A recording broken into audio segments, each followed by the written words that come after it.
that he was taping that so my mother can hear it. She's certainly the only one here who will believe it.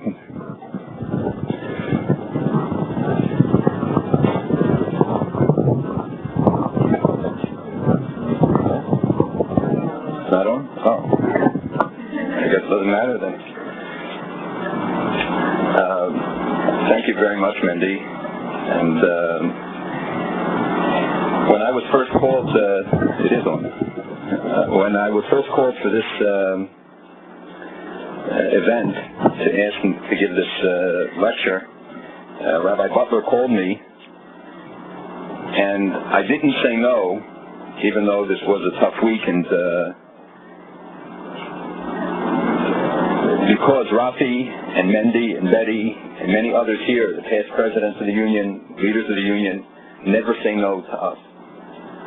And this is a chance for Hakaras Hatov, as we pay tribute to the memory of a great leader of the union, Joe Miller, who I was privileged to know and to appreciate, and who reflected many of the things that were described about him, his menschlichkeit, his concern to me, and always in regard to the union as well. And I said yes because it was an opportunity to pay tribute to him. Rafi said, Rabbi Butler said that they've had a series of outstanding scholars and speakers. Unfortunately, it didn't show, so you have me instead tonight. And I hope that the remarks which I prepared as an opportunity to really reflect on so much that has occurred over the past year. And, very rarely do we have a chance to step back and to really consider. We're so caught up in the day-to-day events and the pressures of life, especially these last few months, that this forced me over these last couple of days to really do an assessment and to look back at what has happened and some of the challenges that are likely to lay ahead of us in 1996. This is a special year to do this kind of assessment as we mark 50 years since the end of the Shoah, the end of World War II. It was announced this morning that Germany is going to make the anniversary of the liberation of Auschwitz an annual commemoration, National Day of Recognition and of Remembrance. I was recently in Germany, and as I do each time I'm there, I go to visit the cemetery in Frankfurt, in part because I have relatives there, but also because it was an opportunity to go and visit the grave of Shimshon Raphael Hirsch. And as some who have been on these trips know, that as you enter the cemetery, it's one of three parts. This was the part that served the Jewish community till from 1828 to 1928, which were the golden years of Frankfurt Jewry's existence. When you first walk in, you see the very ornate tombs of the Rothschild family. And then you walk past them into the next section, and there is a very modest grave of Shimshon Raphael Hirsch. And right near it, the kever of the Stolner Rebbe, who died on the second day of Rosh Hashanah of 1921. He was in the hospital in Frankfurt, and he died there, and he was buried in the same section as Shimshon Raphael Hirsch. And as I went to put a stone on the grave, I found there was no room. It was completely covered. And the same thing was true of the grave of the Stolner Rebbe. There were candles, and there were kvitlach, and there were stones literally covering it. And the non-Jew, one of the Hasidi Omos HaOlam, who takes care of this grave at this cemetery, devotes his whole life to it. He was a photographer who spent his whole life literally dedicated to the care of this cemetery. Said to me, you can't imagine how many young people come here each year to visit the graves of Shimshon Raphael Hirsch and the Stolner Rebbe. And he said they come Rosh Hashanah, Hasidim come, and they pray and they sing here. And I said, what about the graves of the Rothschilds? He said, well, not too many. And it's really very instructive as to what is really important. Does anybody remember how many millions of dollars the Rothschilds had? But more people today study the Sfarim of Shimshon Raphael Hirsch than in his lifetime. There are more Stolner Hasidim today than when the Stolner Rebbe was nifter in 1921. There was no enemy, no Nazi power that could break the bonds that they represented, it transcended time and grew in importance over this century. As people forgot the ornate mansions in which they lived, and remembered all of the wealth that they displayed. We remember the Rothschilds for their acts of tzedakah, for the chesed that they did. But today, young people, and for many generations to come, will study and learn from the writings of Shimshon Raphael Hirsch, and will be followers of the Stolner Rebbe. Despite all the attempts to destroy us physically or spiritually, too often it's not what outside powers do to us, it's what we do to ourselves. You know, it's interesting that this week's Parsha Vayechi and the other Parsha where life is mentioned, where it has the words Chai Sarah, both deal with death. And the reason I believe, and I heard from Rabbi Telkovitz this past week, a reference to this, that the truth is Yaakov didn't die. He died a physical death, but Yaakov remains with us. Yaakov is with us. It tells the story of Yaakov's life, of his eternal life. Because when he saw his grandchildren who didn't grow up on Yaakov's table, and he saw what they would be, and he was able to give the brachas to his children, he knew what the continuity would be. Shimshon Raphael Hirsch says it's not in your children that you see the continuity, this term that has so much currency. You judge continuity in the third generation. Having Jewish children is a biological act. Having Jewish grandchildren is an act of commitment. And Yaakov saw his grandchildren, and he understood that although he would pass from the scene, his messages, his Torah would be passed on. This is what it means when we say Ubacharta B'chaim. It says L'man tichya ata v'sarecha. It's not for you. It's for your children and your children's children. Joe Miller is not with us physically, but when you see all the acts of chesed that his children and his family have done, when we see the third generation, we know that Joe Miller is still alive. Ubacharta B'chaim. His children have chosen to give life to his memory, and that his presence continues to be with us. You know, Shimshon Raphael Hirsch says that life is like a circle. You know, many people see life as a triangle. They see the world as a triangle with the rich at the top, the epitome, and the masses at the bottom. We see life as a circle. When we read in the Torah and it says, it says, how can you say this is a contrast? You could say from bankers to people who draw water, or people who chop wood to princes. But why would you say from the guy who draws waters to the guy who chops wood? And he said because if it's a circle and you break it at any one point, you're going to find the people who are most similar, although they represent the opposite ends. And when you understand that, you understand all of Jewish life and why we put priority on not only on what the world we leave behind, about tikkun olam, of responsibility for the world of our children and of our grandchildren, but understand that all that we do is geared to that. That is what gives our lives meaning. When we understand that the life and history of the Jews is a circle that continues to come back. In every generation we say in the Haggadah, enemies arise that seek to destroy us. It doesn't say enemies that sought to destroy them, but enemies that seek to destroy us. Because it is a circle, and in every generation we will witness again the enemies from without, of hatred, of prejudice, the anti-Semites, and also the enemies from within, of divisiveness, of intermarriage, of assimilation, of acculturation. I will deal with the external problems in a few minutes. But it is the internal problems that I want to talk about first, because to me they're far more dangerous. And they certainly interrelate. You cannot separate the internal challenges to our existence from the external ones. Because when we are weak internally, the external dangers take on far greater significance. When Yaakov was called Yisrael, and God gives him a bracha, and he tells him, you will be a goy of kahal goyim. You will be a nation and a community of nations. What does it mean? It can't be both.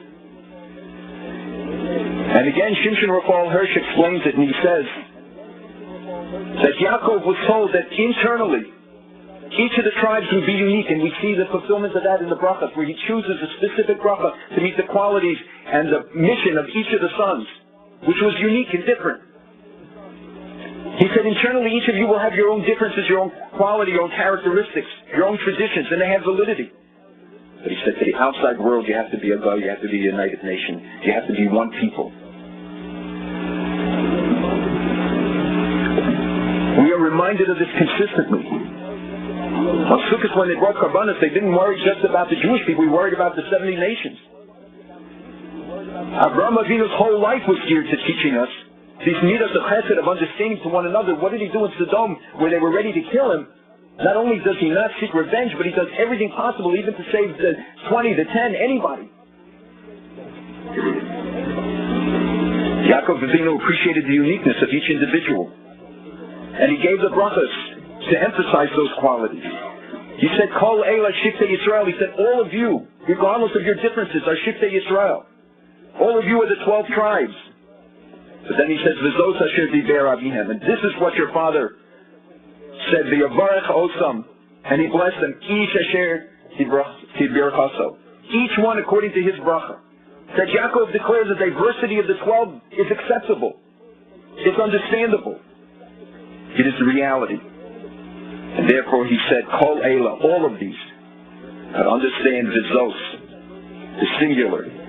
That whatever divergent opinions and whatever differences exist, the Sfas Emes tells us that whatever Yaakov Avinu saw as separating the sons, he gave them the message that you have to come together when it comes to the outside world. When Am Yisrael, which has each group has its own particular traditions and its own minhagim and its own views, and reflecting the individual virtue, and Yaakov blessed them as such. But he said ultimately it is the unity that is reflected in our belief in God and His Torah. That only is the time when man can feel in harmony with his fellow man and with his belief in God. It is the essence of our challenge to have unity in the Jewish community. People today have made unity a dirty word. People have made it a pejorative. And particularly in the last couple of months. To me, unity has a value in and of itself. It's what has enabled us to have the achievements that our generation has witnessed.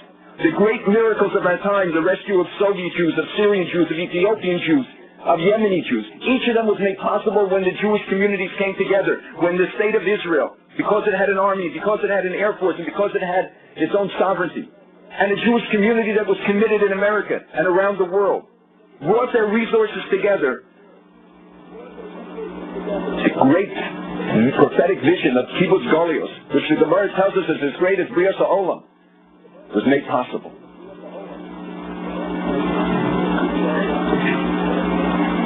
We saw the opposite in the assassination of the Prime Minister and its aftermath. And I fear that we will feel the challenge and the impact of this for many years.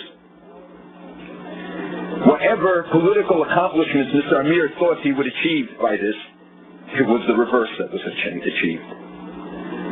But there is far more than the political implications that should be bothering us. We have gone through a very difficult period of self-examination, of introspection. Now I think it's time to look ahead. Enough mea culpas. But it is important and imperative that we learn the lessons from this time and these events. The responsibility of each of us to uphold the standards of our community, to enforce, if only by moral suasion, the standards that we want to see reflected in the Jewish community. To isolate those who engage in violent rhetoric or behavior, in unacceptable behavior. To say that menschlichkeit will be the standard by which the Jewish community measures those who speak for it or act on it in its behalf. And those who within our community engage in demeaning characterizations, let alone some of the rhetoric that we have heard. It is time for all Jews to speak up. All of us have to learn the lesson that you can't look for others and say, what are they doing? But each of us has to become a voice of decency, not capitulation. It doesn't mean, and we cannot allow ourselves to be paralyzed or to be silenced. Each of us has to recognize our responsibility, and each has to decide for themselves what it is that they can do and how they should do it. Avraham Avinu was told, Lech lecha, go unto yourself, be true to yourself. Don't look what the rest of the people of the time are doing. The challenge to each of us, as the descendants of Abraham and Yaakov, is to understand that we have a responsibility to look into ourselves and say, what have we done? How have we met our responsibility? Maybe we can't be what someone else is. None of the brothers could be what each of them was. Each had his unique quality and his unique contribution. Each of us similarly has a unique contribution. And we can't say because this leader didn't do it or because that person didn't do it or our rabbi is responsible. It's not true. Each of us has to say we are setting out on this journey. Each of us is part and parcel and has equal responsibility, even if we have a different way of giving expression to it.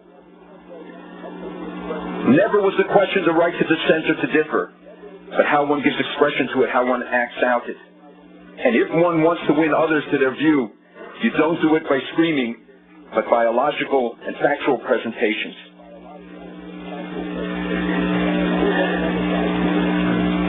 There was another side to this, to the aftermath of the assassination, which has gotten little attention, but I think deserves mention.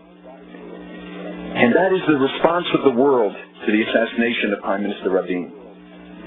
How many of us, I guess you, have had the time to really think about the reaction of the American people as a whole, and people around the world, but particularly in the United States, to the assassination? And in part it was due to President Clinton's personal response and his personal relationship with the Prime Minister. He's someone who grew up in the Six-Day era and the war era, and to whom the Prime Minister loomed very large. And there were other psychological interpretations about him adopting him as a father image and other associations, which I can't validate, so I won't speculate about them. But to all of those who attended the memorials, and I attended many around the country, 25 or 30% of the people who came were non-Jews, blacks, Hispanics, Chinese Americans. When we did the event in Carnegie Hall, we didn't put a single ad in the newspapers. There was no time. We did it in 12 hours, and more than a third of the people who were there were non-Jews. Cardinals, priests, others showed up, Greek Orthodox and black. They came to identify with the Jewish community, to share the pain and the sorrow and the tragedy of what occurred.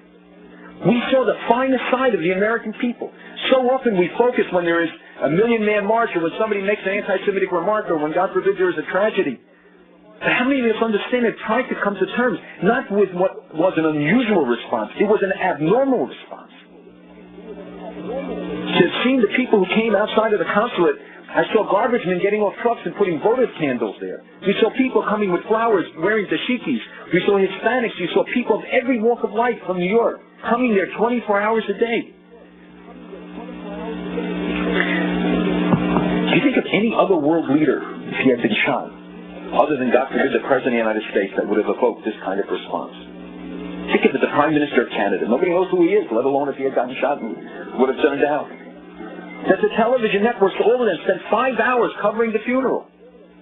I mean, you think about what it means, what the special status, that this is the fulfillment of Zionism.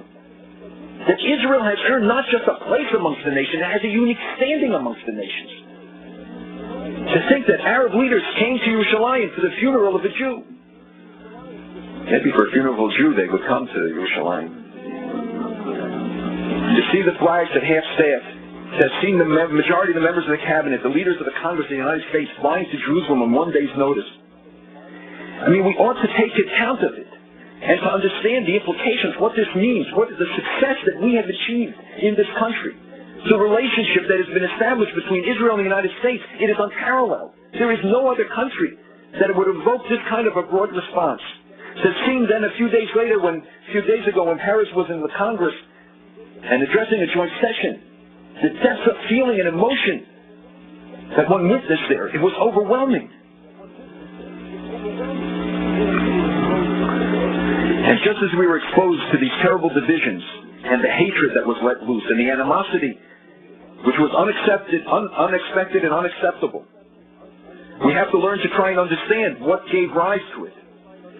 What enabled people in Israel to spit upon people who wear a yarmulke or not to let them in cabs or buses.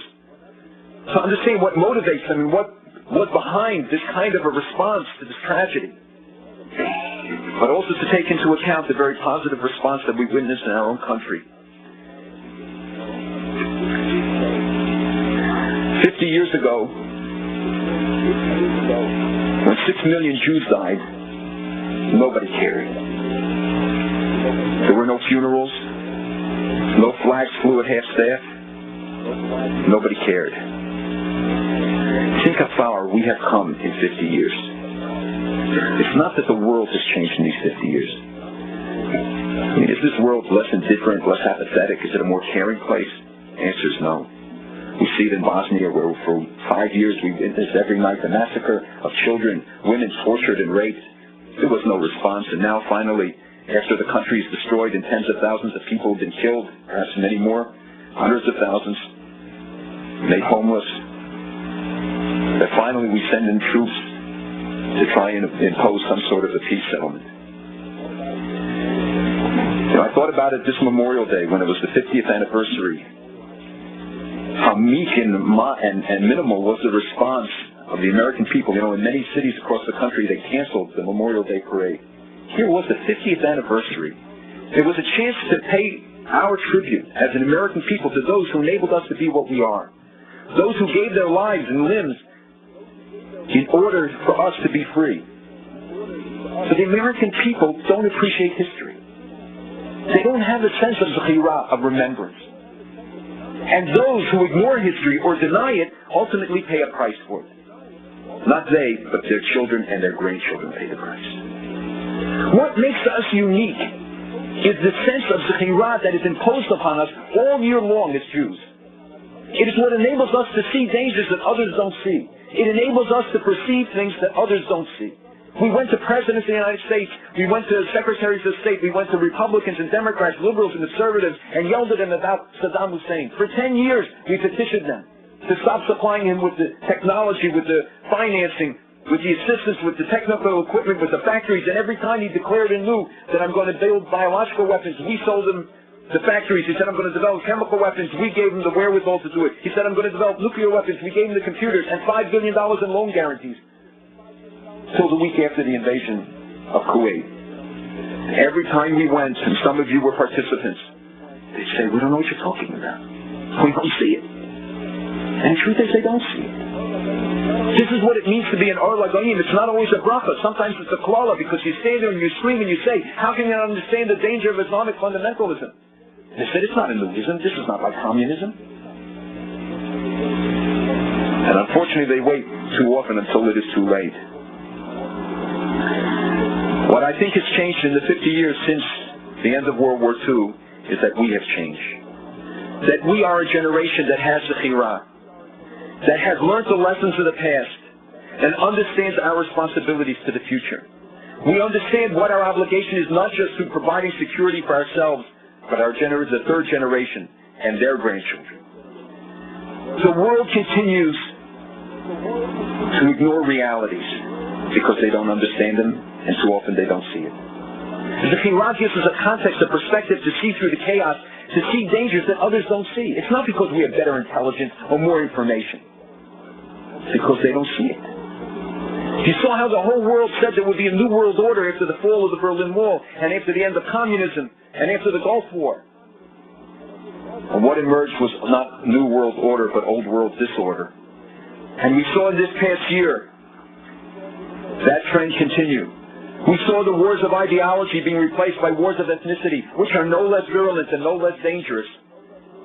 It was much easier to go before audiences and talk about a monolithic power like the Soviet Union as a danger which was obvious to everybody. But how many people understood the danger of Bosnia? How many people understood what the implications were for things that are vital to the American national interest and America's security? How many of us really understand the world we live in and the dangers that exist today, despite the information revolution and the information superhighways that enable us to see things even before they occur? And the question and challenge to each of us is, how do we react? This past year we marked the 20th anniversary of the Jackson-Vanik Amendment. And it reminded me of the incredible struggle, the unique movement that made us a part of history, players in the most glorious revolution of modern times. The Jackson Amendment elevated the status of human rights to a new high.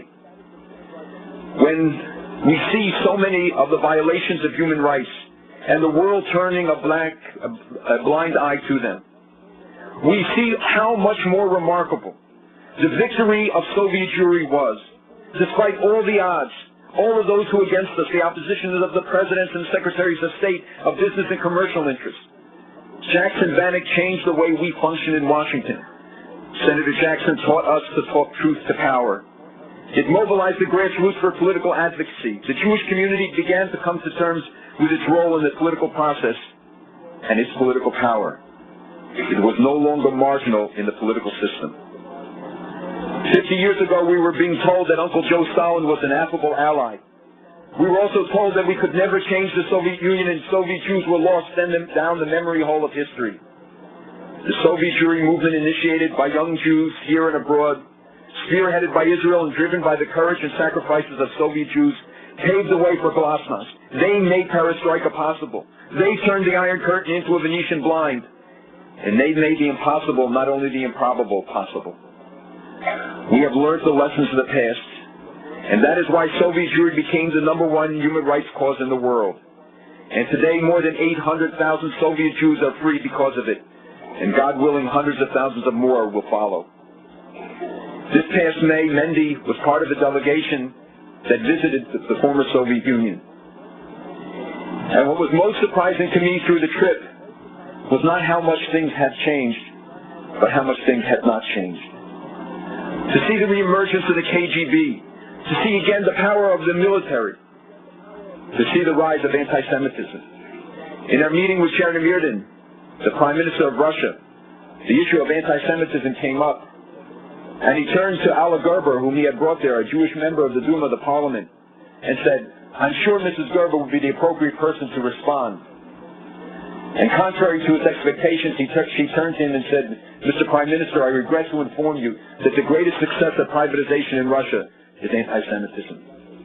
That no longer did it need the government's inspiration, it came from the people." And you saw throughout this election where the bankers, many of whom are Jewish, became the code word. Where we heard all of the traditional charges from the Tsarist years and the Stalinist years re-emerging. And you saw the results. And people who told us to dismiss Zhirinovsky, we heard the analysis and everybody said that there was no way that there would be a coalition of the liberal parties that would win. In fact, that was indeed the case. And as we have seen throughout Europe, Eastern Europe, the old-line communists are coming back to power. The worst of the old-line communists, just under new guises and new labels. And those who dismiss Zhirinovsky because he throws flower pots at reporters don't understand that he got more votes in 1990 than Hitler got in 1930.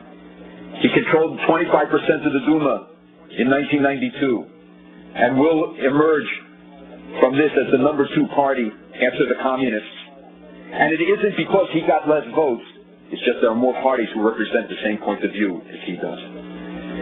With the projected food shortage that is likely to hit the Soviet Union this year, given the situation of poverty, we went to visit people in Belarus and in Russia who live on $6 a month, and if it weren't for the JDC assistance that they get, I doubt very much that they would survive at all. You saw the events in Chechnya, which many, I'm sure, think is totally irrelevant to all of our concerns, when it is in fact very relevant, because it shows the power of the army and that who really makes decisions. And I would suggest to you that in the coming year you watch Azerbaijan as the next Chechnya. We are witnessing a Russia that is jealous of its old borders. We are looking at a Russia that is moving not towards reform but away from reform. And for Jews, this has a very serious implications. For the Jews in Russia and for all of us. We have seen the changes in the foreign policy in the Middle East, and this week Russia is signing a 10-year deal with Iran to share military and energy projects. They are going ahead with the sale of the nuclear reactors to Iran. They are becoming more adventurous in their foreign policy in the Middle East. And obviously this has very strong implications for Israel and the peace process. When the people in Dagestan and Tajikistan and the other Islamic republics, which still have significant Jewish populations, look at the events in Chechnya, they know how grave it is. We have seen in East Europe, in the former Soviet Union, and in Russia, a movement away from the euphoria that followed the fall of communism to the reality of a return to many of the practices of that era. There are only about 115,000 school-age Jewish children left in the Soviet Union, and perhaps a reservoir of 500,000 to 750,000 of Jews who will come out. We have to make sure that they can come out and be absorbed in dignity, that the projects that the OU undertook in Kharkov can be spread to other cities. We have to make sure that "Let my people go" wasn't the slogan, not "Let my people go and be lost." We must assure that they remain part of the Jewish communities, and the opportunities for them to lead Jewish lives in Israel here and even in the Soviet Union until they leave are present. It's a challenge to all of us. To save them only to lose them is not what the struggle is.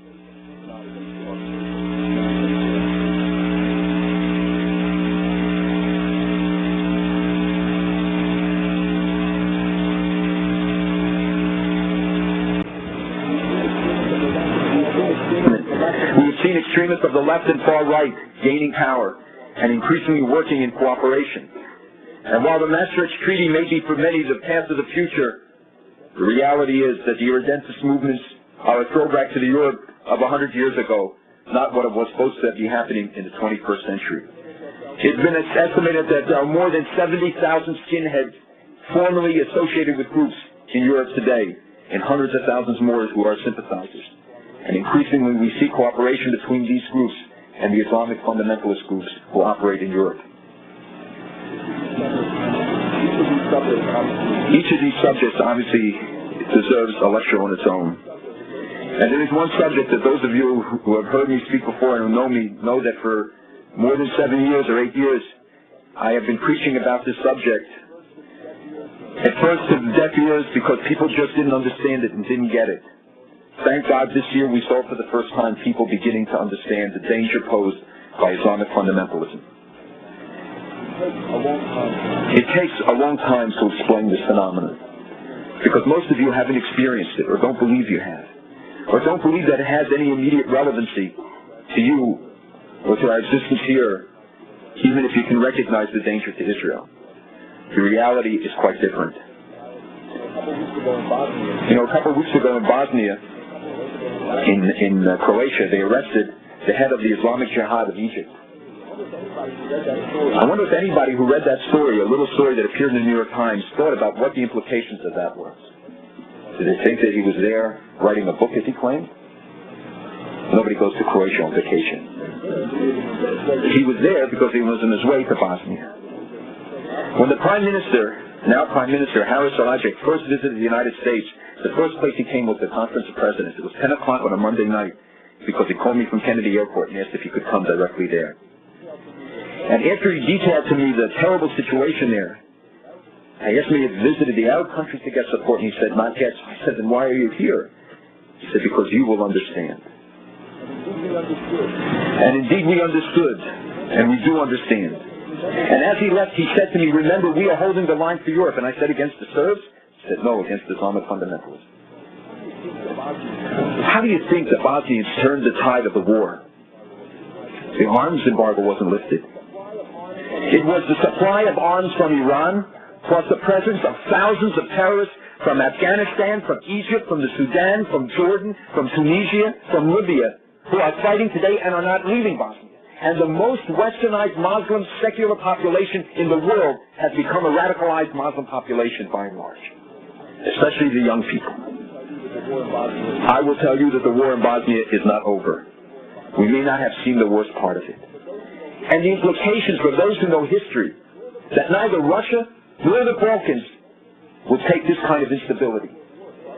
You remember World War started in Sarajevo. The implications for dozens of countries around Bosnia should be clear to all of us. And yet people just don't get it. I wish you could go country to country, from China to Morocco, from Nigeria to New Jersey, for you to understand that Islamic fundamentalism touches every single part of the globe today. There is no country today where Islamic fundamentalism isn't operative. From the Uzbeks in China, in Myanmar, in Malaysia, in the Philippines, the Islamic revolutions. You know when American planes were held up in Southeast Asia? Planes literally stopped in midair and people were searched and the planes were delayed for months, 2 hours, 3 hours. It was because of the Islamic fundamentalists in the Philippines who had threatened to blow up American planes. And those are the same group that threatened to kill the Pope. In Kashmir, 100,000 Muslims died. It's a full-fledged revolution. In 3 of the former republics of the Soviet Union, there are full-fledged Islamic revolutions. In Afghanistan today, you have the Taliban backed by Pakistan and Saudi Arabia fighting against the fundamentalist government. In Pakistan, you have a fight where a fundamentalist government is being challenged by more fundamentalist elements. And remember, Pakistan has the nascent nuclear capacity.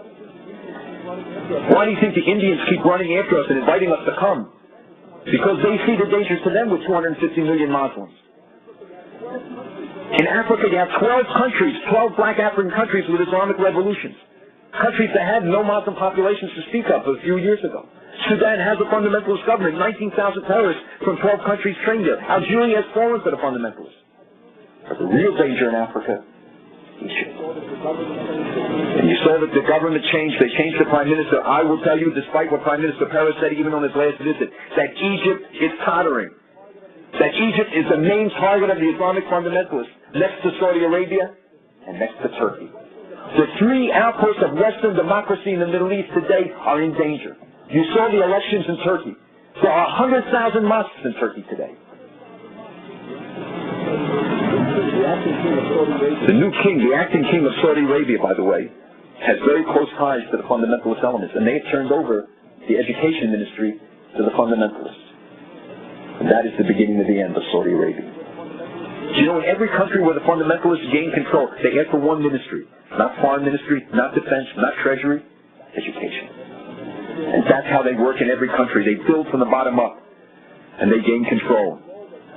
And when you see the role that Arab countries are playing in fighting against one another, in fostering elements and supporting the movements, Algeria versus Morocco, Yemen versus Eritrea, Saudi Arabia versus Qatar, and how these groups exploit it. You know that in Turkey, 400 mayors, elected mayors, including of Istanbul and Ankara, are Islamic fundamentalists. You see that this is a grassroots movement. In every country, it starts from the bottom up. Some of you may recall a few weeks ago the arrest of Abu Marzouk here at Kennedy Airport. Do you know who he is? He is the foreign minister of Hamas. He is the guy who organized Hamas twice when it fell apart. This is the man who gave the instructions and sent the money for the killing of Jews in the West Bank. This is the man who for 13 years lived in Virginia, operated with impunity in this country, traveled under his own name in and out of this country, and although we had gone time after time to the administrations and said to them who he really was, nobody cared. They only arrested him because of the executive order, and because of new information that came about plans that Hamas was executing, and because now all of a sudden America has a vital interest in what Hamas does. When Shakiki, the head of Islamic Jihad, was killed in Malta, do you know who his successor was and where he came from? He was a professor at Florida State University in Tampa. In 38 states, Abu Rigal, Ahmed Jabril, Hamas, Hezbollah have operations, raising funds, training, recruiting people. And our government can't act against them. Because despite the fact that in this year we finally introduced the Omnibus Terrorism Bill, it has not passed the Congress. And what message does this send to the terrorists? The whole world was focused on O.J. Simpson's trial, the circus on the West Coast, when here in New York, a trial of such great significance of Sheikh Rahman, where every single day there were revelations about things of vital interest to America's security, and nobody gave it to him. Nobody wrote about it. You didn't see people at night analyzing what kind of gloves he wore, whether his eye patch wore, whether he wore this turban or that turban. Nobody cared. And every single day there were revelations about the nature and extent of this movement in this country. Today, America, next to Iran, is the major source of support for Islamic terrorist groups. And after the Kansas City and after the World Trade Center bombing, we still could not get the Congress of the United States to enact this legislation, which would have been then a leverage on Europe and others to get them to act. They don't have the Iran. Things have to come immediately after Kansas City for 2 weeks, for 3 weeks. Americans don't have patience. They want a mini-series at most. They can't tolerate any kind of an extended demand upon them. And they just don't get it. Thank God they had the FBI and President Clinton today at least understand the danger. 2 weeks ago, Saudi Arabia announced that they arrested 131 Islamic terrorists, fundamentalists. If they announced 131, it was 1,301. And believe me, they have 13,001 in jail. In Bahrain, there are daily fights. In Amman, in Aden, in every part of the Arab world today, Islamic fundamentalism is destabilizing regimes. In Europe today, there are 65 million Muslims in the heart of Europe. You know, there were 10 mosques a decade ago in Holland. There were 1,000 today. In Belgium, the number 2 religion today is Islam. This is a movement that is reminiscent not of events of 50 years ago, but of the 7th century. And we better come to terms with it because it's going to affect more, I believe, than almost anything else, the nature of the international order and of the concerns that we have for many years to come, well into the next century. The center of this movement is Iran. Iran gives the orders, and despite the fact that some are Sunni and some are Shiite, the fact is that there is a network, there are relationships. They forced the coalescence of Hamas and Hezbollah and gave $30 million to Hamas for doing it.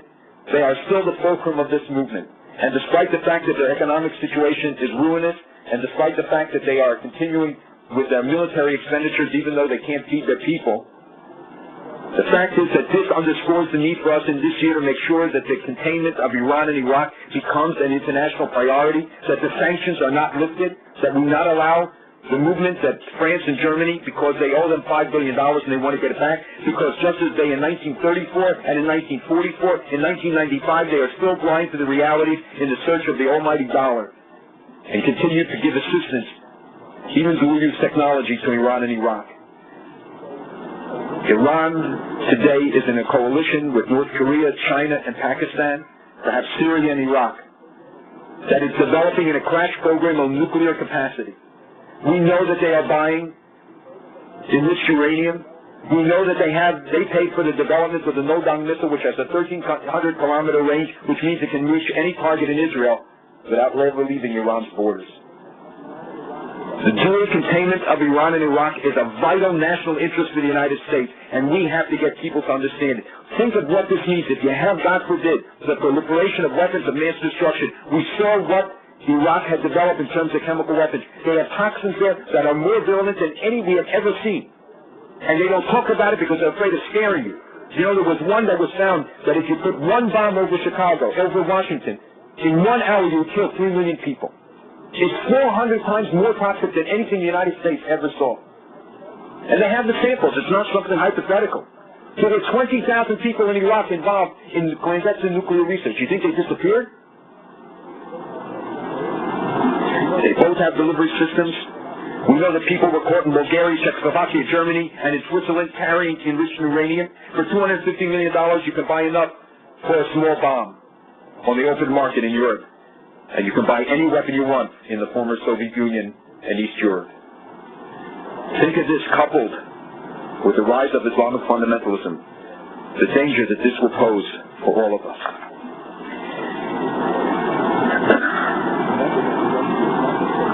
And remember that the danger is not the same as the nuclear Soviet Union, because they don't have the constraints that the Soviet Union had.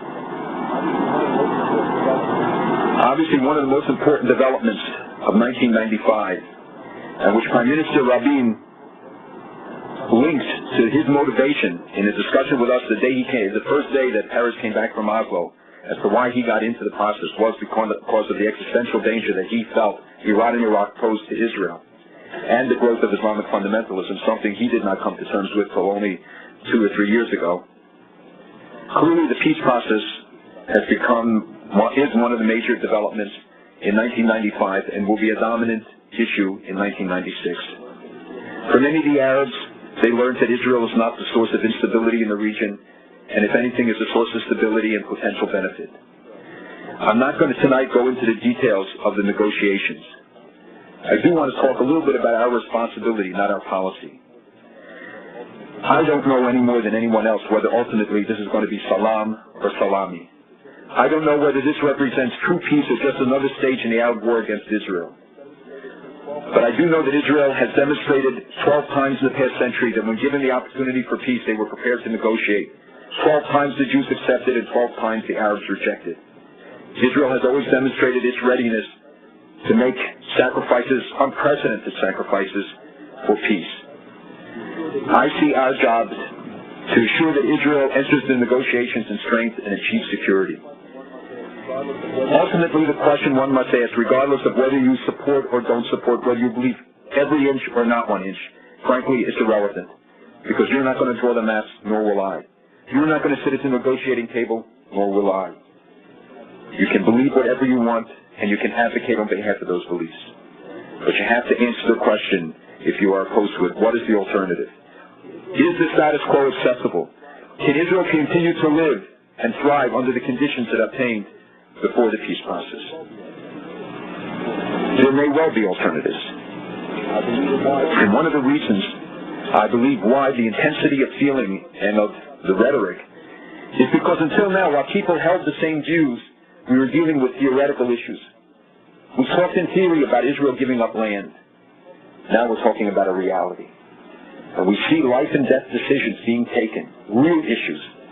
And we have not yet come to the toughest of the issues: water, borders, refugees, and Jerusalem. These issues lie ahead. And that is why I think it is very important for all of us to do that kind of assessment about what is our role, what views we have, how we articulate them, how we do it in a convincing way and a responsible way. There are many who keep saying, and in fact today I read somebody else who made the charge, that it is the United States that is pressuring Israel in these decisions. It isn't true. President Clinton hasn't demanded anything of Israel, and Secretary Christopher hasn't pushed Israel to make any decision to date that Israel didn't want. It is Israel that is driving this engine. It is Israel that is making the decisions, and we ought to be clear about it. The Secretary of State is going to the Middle East this weekend because Israel wants him to go to the Middle East. Of course, President Clinton wants a foreign policy victory. But till now, we have no evidence of a single demand or of a single thing that the President has tried to insist upon Israel or impose upon Israel.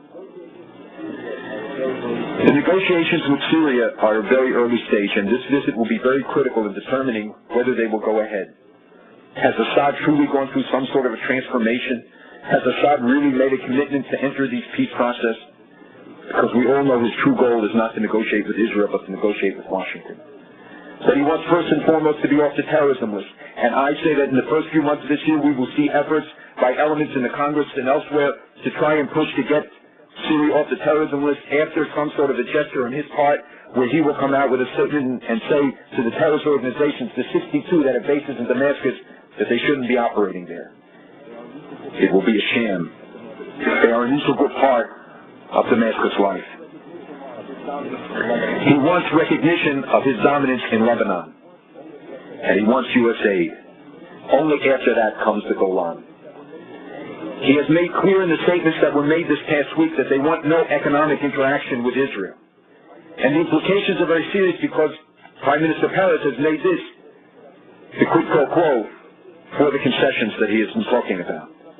And the message that Assad is giving is, number one, we want no interaction with Israel, because any presence, economic or otherwise, means the continuation of Israeli presence in Syria. And second, because he is the one who has been fomenting the rumor and the message that Israel's goal is to economically dominate the Middle East. In Casablanca at the conference, one heard in every discussion the charge that Israel's goal was economic domination of the Arab world. And every time they repeat that 5.5 million Israelis have a higher GNP than Syria, Jordan, Egypt, and the Palestinians combined, it gives credibility to that charge and that fear. When we remind them that it has a GDP double that of Saudi Arabia without the oil, there's no reason that they shouldn't be concerned. There are also expectations which are unrealistic, that the signing of the documents is somehow going to usher in automatically heavy investment and instant aid and instant relief from all the problems. It isn't going to happen. We see it now in the Jordanian peace, which was the easiest of the pieces, but to a large degree remains the king's peace, not the people's peace. Doctors, lawyers, architects, all of the professional associations have adopted positions barring their members from having any relationship with Israelis. Even when a concert group visited Israel recently, they were boycotted on all their performances in Jordan. The Palestinian track obviously is the most complicated, and I won't go into it. You all know a great deal about it. What we saw this week, though, made very clear that anybody who thought there was going to be democracy practiced by Yasser Arafat It was a pipe dream. The arrest of Bassem Aid just this past yesterday and the day before, and the 24 hours he spent in the Ramallah prison, the arrest of the newspaper editors, not because he printed something hostile to Arafat, or not because he didn't print the article, but he didn't put it on page 1, he put it on page 6. Tells you the degree with which Arafat is going to control life in the Palestinian areas under his control. You also have to understand the Arab conflicts in the region as having a direct implication on the future of the peace process. Eritrea and Yemen today are at war. We saw the events in Chechnya and Afghanistan where other Arab countries are playing a role. The UAE and Iran are at war today. Qatar and Saudi Arabia are in a hot conflict. Saudi Arabia and Yemen are in a hot conflict. And Syria and Turkey are fighting over water rights. Each of these conflicts has the potential for becoming a much broader and more serious one. Each of these things will affect the future course of the peace process. And yet we have to come to the most delicate of all the issues, that is Jerusalem. Jerusalem. Arafat has made very clear in every speech, in every declaration, in every statement, his intentions about Jerusalem. The belief that somehow giving them Ramallah or giving them Jericho would take the pressure off of Jerusalem has proven to be in vain. The whole world witnessed 500,000 people dying in the Sudan over the last 3 years, 100,000 in Kashmir, tens of thousands in the Nagorno-Karabakh and other conflicts. But the UN was never summoned into session. The Security Council never issued a resolution. But when this year Israel wanted to build housing for Arabs and Jews on a few acres in Jerusalem, the whole world rose up in anger to denounce it. The Security Council met, the General Assembly was called into session, resolutions were introduced, everybody in the whole world was mobilized because they were going to build housing for Arabs and Jews, 2/3 of the land owned by Jews, and none of it ever built or ever used. Because Jerusalem, in the hands of the Jews, is a refutation of doctrine 2,000 years old that the Jewish people are going to disappear. And I believe that Jerusalem is not a final status issue anymore. Jerusalem is an issue now, and everything that we do, whether in connection with Jerusalem 3000, or whether in connection with visiting Jerusalem, or in the building in Jerusalem, all of these things will affect the final status of Jerusalem. The Arab countries, and I can tell you in every meeting we've had with Arab leaders, they raised the issue of Jerusalem and made very clear their determination. It's time that we also make clear, equally strong, our determination. The Gemara says, "Omer Yerushalayim lo omar klum," that whoever says Jerusalem hasn't said anything. What does it mean if you said Jerusalem though you haven't said anything? It means that if you only say L'shana haba b'Yerushalayim at the end of the Seder or after Ne'ilah, or if you just go to Yerushalayim and say, "Look how beautiful it is, look what we've built, look what we have accomplished," and you don't do anything about it, then you haven't said anything because your words are meaningless. You've got to match it with deeds. That it's time for us to proclaim in Yerushalayim. 3,000 years ago, King David didn't found Jerusalem as the Jewish capital because he wanted a hotel name for him. And he didn't say when they proclaimed, the Psalms proclaimed Yerushalayim, he didn't say West Jerusalem or East Jerusalem, North Jerusalem or South Jerusalem, he said Yerushalayim. And it's time for us to proclaim to the world that the New York Times should write what they did last week, the competing claims to Jerusalem. Yerushalayim is mentioned 700 times in Tanakh. It's not mentioned once in the Quran. Muhammad never set foot except after he died when his horse came from Arabais and supposedly ascended there. These are not competing claims. When the Muslims turn to Mecca, Medina, and the Christians to Rome and elsewhere, the Jews only have Yerushalayim. Its history is our history. Its future is our future. And how much of this have we proclaimed to the world to make sure that they understand that the issue of Jerusalem is not negotiable? That anybody in Israel can proclaim whatever they want to say, that you can have boroughs, you can have this, you can have that. But we can create the fact. This is the one issue where I believe that all Jews have an equal stake with the people of Israel. Yerushalayim doesn't belong just to the people who live there or to the people of Israel. It belongs to all Jews equally. And we have a responsibility to see to it that the U.S. consulate that will now serve a Palestinian entity is not allowed to function in that way. That it must be reporting to the embassy, and that embassy shouldn't wait till 99, but should be moved earlier to Yerushalayim.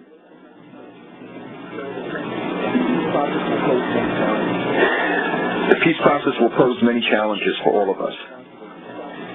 How we respond to those challenges, how we make the case about our concerns, will determine our effectiveness and the degree to which we are heard.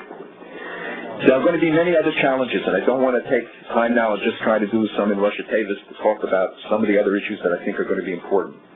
One is anti-Semitism. Much has been said of late that anti-Semitism no longer appears to be relevant, that it's a vestige of the past. Nothing could be further from the truth. And I suggest those who believe it to ride the subway one day with the yarmulke on, or check the campuses across the country. We have become too complacent about it sometimes. The Million Man March, the events in Harlem should have reminded us clearly. The militias should have been a wake-up call. And the militias are tied to neo-Nazi groups. There's a study that will be released shortly that will show that there are 25,000 hardcore members of neo-Nazi groups in the United States and an estimated support group of almost 200,000. And I suggest for those who think that this is limited only to a few groups in Montana or Oklahoma, turn on the internet and type in the word Talmud and see what you get. The president of a non-Jewish president of a hospital recently sent me 20 pages that he put in the word Talmud because one of his children was doing a report about it. And it was 20 pages that could have come from their storeman. There wasn't one positive thing in there about the Talmud. But all the conspiracies against Christians and etc. We are going to have an election year. The important thing to me in Iowa was not that Phil Graham tied Bob Dole, but that Pat Buchanan came in as strong third. And that in many places, Pat Buchanan is coming in second, despite the fact that he only shows with 2 or 3 or 5%. The fact is that his being an anti-Semite, and it's not a term I use lightly and believe we have to use very carefully, but Pat Buchanan is an anti-Semite. And it's not enough of a reason for people to vote against him. It's not the reason people are voting for him, but it's not enough of a reason for them to vote against him. We will see in this election others who represent similar points of view. And it is very important for us to discern and to be very careful in the terminologies we use and the demonization that we have witnessed of the, quote, religious right or political right. It's a mistake. And it's a mistake too many parts of the Jewish community. It's a trap. For us, and we above all, should be sensitive to it. To understand the frustrations that give rise for people voting the way they did. To understand what is the Republican, this conservative revolution that took place. It's not a monolithic camp. And we have to distinguish between those we agree with and those we don't agree with. The views that we can find acceptable and those we don't find acceptable. There are many people on the left with whom we work and with whom we disagree on many more issues. We have to isolate the bad but not condemn them with a broad brush. Can we compare a Jack Kemp or a Gene Kirkpatrick with a Pat Buchanan? Are we prepared to write off 60 million or 100 million Americans? Don't they have the same rights to political expression and political involvement? It's the misuse of this political system that we have to guard against. But the same thing is true in regard to the left. We confronted them when they were wrong, when vital interests were at stake, and we worked together when we agreed. We have to stop the demonization of the right, religious or political, and to approach them more intelligently, because in the end, we will end up marginalizing ourselves. We saw the political pendulum swing in 1994, and I believe that that trend will continue in the elections of 1996. There will be a major change again in the membership of Congress. We see many friends retiring and some who weren't so friendly. And despite the predictions of many that with a change in Congress, with more than 50% of Congress changing in the last 3 years, we had the best vote on foreign aid that we ever had. So the freshman class voted 3 times more for foreign aid than the people they replaced. We also should recognize that Bill Clinton is probably the best president for Israel and Jewish causes that we've ever had. He's somebody who deeply believes in Israel and feels deeply linked personally to Jewish interests and causes. This is not to say that we don't have problems with the Clinton administration. And we have to make sure that we don't isolate ourselves. We want all parties to compete for our support, and we should reach out for theirs. Perhaps it's time for us to revisit issues, and particularly for the Orthodox community, to mobilize on issues like school vouchers and quotas, and put forward positive alternatives that assert our values and make us relevant. It's time to look and review past positions. Just because they worked in the past doesn't mean they are appropriate or relevant anymore. It's time for Jews also to challenge the political correctness ideology that has become so dominant in many American campuses, defining deviancy down, as Pat Moynihan put it. I see it as specific dangers for us, as distorted values are inculcated and accepted by the next generation. We have to pursue legislation that encourages Jewish and general family life and provide relief for daycare and elder care. We have to understand that the budget cuts are going to have dire effects on those who are most vulnerable in our community. A community where 20 to 25% live at or below the poverty level. Overall, this is going to be the first generation of Jews who will not live better than their parents. We have to come to terms with the reality of the Jewish poor and the need to meet their needs when government programs are going to be cut. We also have to understand the implications it will have for urban areas, for security in urban areas, for services in urban areas, and the tensions that result in urban areas. I mentioned before the topic of Jewish identity, which is, of course, the hottest topic in many circuits. I hope that someday I can vindicate my grandfather's sacrifices as my children will my father's. The test for us will be what our children and their children will be. The test for American Jewry is what 2 generations from now will be like. Too often we use Jewish continuity as a catchphrase, a slogan almost devoid of any substance. The problem is that many use it not knowing enough to give it substance and content. It is not an end. Jewish continuity is a means to an end. It defines our aspirations and hopes for ourselves and future generations. A case could be made that what young Jews today are in fact looking for in Jewish continuity is spiritual continuity. And perhaps what they are demonstrating is indeed continuity.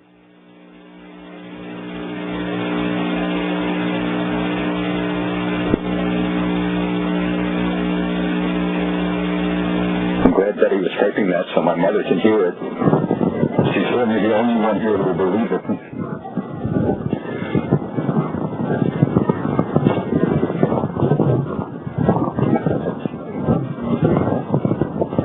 Is that on? Oh. I guess it doesn't matter then. Thank you very much, Mindy. And when I was first called, when I was first called for this event to ask him to give this lecture, Rabbi Butler called me, and I didn't say no, even though this was a tough week, and